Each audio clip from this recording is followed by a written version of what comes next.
I was born a singer, I'll die a singer. That's what I should be doing.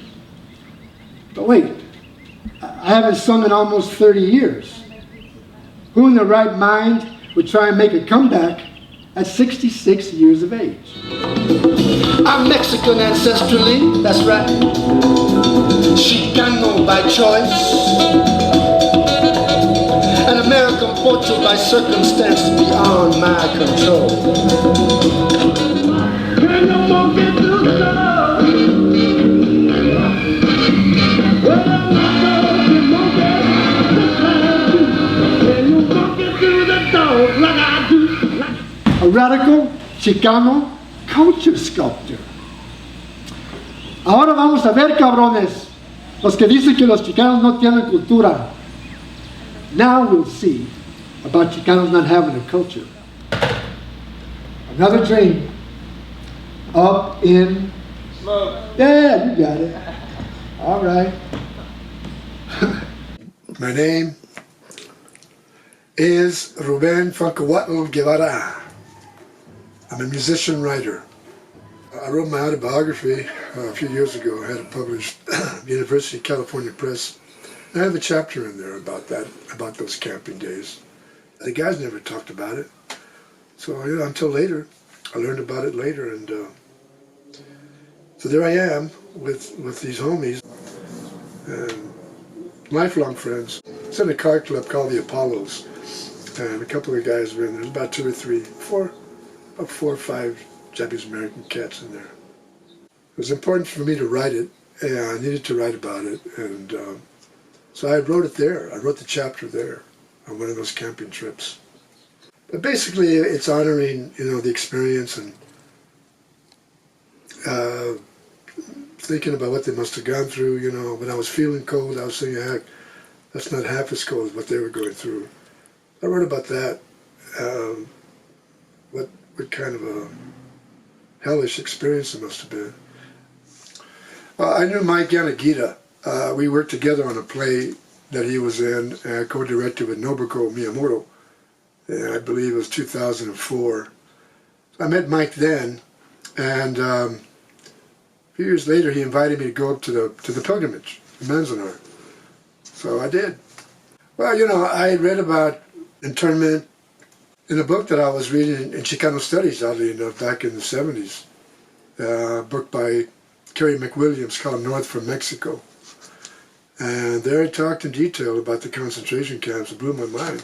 So it always stuck in my mind, that history, that experience. So that's been in my head, ever since I read that. That's been, almost 50 years. So going up there was a big deal for me. I was like, wow, it's going to be cool. And so yeah, I'm not a camper, but I went out there just to, to experience it. To experience the coldness that the folks had to go through when they were interned, incarcerated. So I dealt with the weather, I went through that, and just, in homage to them, to honor them. It was hard, man. The first night I stepped on the ground, Mike let me use a sleeping bag, and the ground was cold, man, and but I was by the fire. I was there until the fire went out. That was cool. One year it was snowing. I remember I went out, I woke up, and I looked over, and Mike was sleeping on a hammock, and there was about a foot of snow.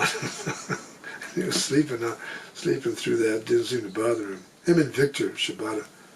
So, it says Steve Nagano's father was interned in Manzanar. That was interesting. So, we were able to experience that together, the pilgrimage. Yeah, I made, I brought tamales. That was my thing to bring. Everybody had to bring a dish, and I brought tamales. And white bread and bologna, because that's what the folks were eating up there during the time. So I made a bunch of sandwiches and cut them up in little squares, and we went down for the event the following day. A very powerful experience, watching the day unfold, especially the marching in of the flags from people carrying in all the flags from the different camps that that was spread across the country. That was a very powerful moment. I'll never forget that. Another powerful moment was actually Steve's father participated in the interfaith moment in front of the monument there with Arab American Muslims. They did like an interfaith thing, prayer ceremony. It was very, very heavy.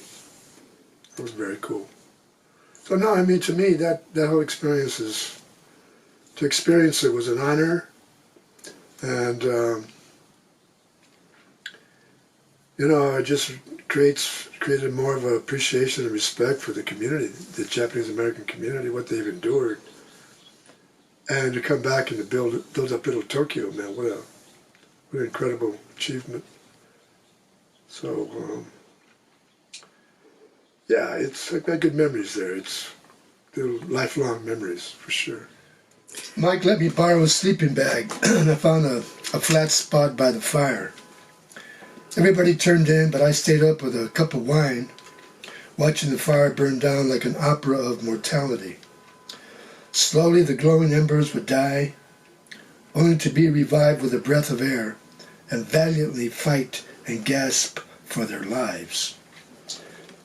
Now glowing, catching fire, reaching up to the sky, then grasping, gasping, fading to black. But then another sudden breath of air, and they would light up, glow, catch fire, and reach for the sky again. Burn, burning alive, as I cheered them on. I sat mesmerized, watching the death of the fire.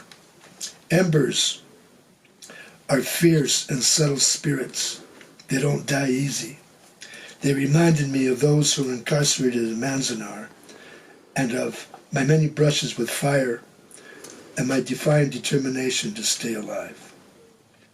Pitched camp in the Upper Grays Meadow Campground, on land that was once Paiute country, land that had been inhabited by Native Americans for over 10,000 years. A small creek ran alongside our camp where Mike Yanagita cast his fishing line. I felt serene and peaceful watching him by the stream. A strong sense of freedom came over me that only the outdoors can give. Then I thought about those incarcerated only a few miles below our campsite, in prison below the majestic High Sierra. What a cruel paradox. One reason the guys came out is to endure the cold nights in commemoration of what incarcerees suffered. We built a big fire and grilled corn wrapped in tinfoil, vegetables, fish, and various meats. Steve cooked up some mean saba mackerel that floored me with its buttery flavor. I used chopsticks for the tamales I brought to share, although I could have used a fork. I prefer the sticks because you eat slower and the food tastes better. We sat around the campfire feasting away, talking about life, work, and what we would do in retirement. Retirement, I said, that's what white people do. We all cracked up. So this poem is about a young couple from Roosevelt, right at the war, when the war started. A Chicano kid and a Japanese American girl. They're separated by her being taken to camp. So I wrote this poem, kind of reimagining that experience in my mind. So here it goes. Goodbye. The sun couldn't shine. Air choking with emotion. Destiny breathing. 5 buses pulled up, lined up, ready to fill up, straight to Manzanar. Needed a strong heart, strong as a samurai sword, fierce as a yaki. Melted when you smiled. Arms wrapped in desperation, our tears fell in grace. This ain't right, I said. Relatives in Tijuana, let's get out of here. Can't leave family.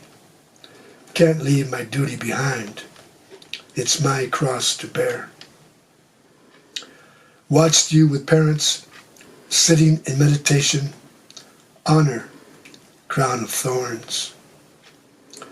Buses pulled away, almost refusing to go, as a stunned crowd waved.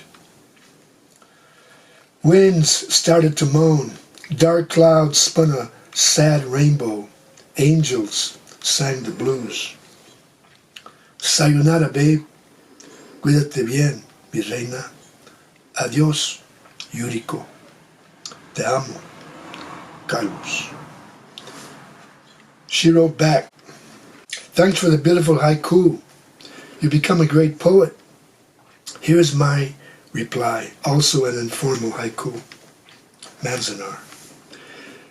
Camp is heartbreaking, but this is our destiny. Make the most of it. Guards and gun towers watching us like criminals, wrapped in cold barbed wire. The skies are ice blue, jagged peaks covered in snow. Desert dust storms choke. Cold nights this winter. Bitter wind blows through wall cracks. Our love keeps me warm. Obon this summer, keeping traditions alive. Ancestors will dance. Our love will endure. Meditation keeps me calm. Your love is my strength. I miss my garden. I miss little Tokyo. I miss you, sweetheart. Te amo, Yuriko. That's beautiful.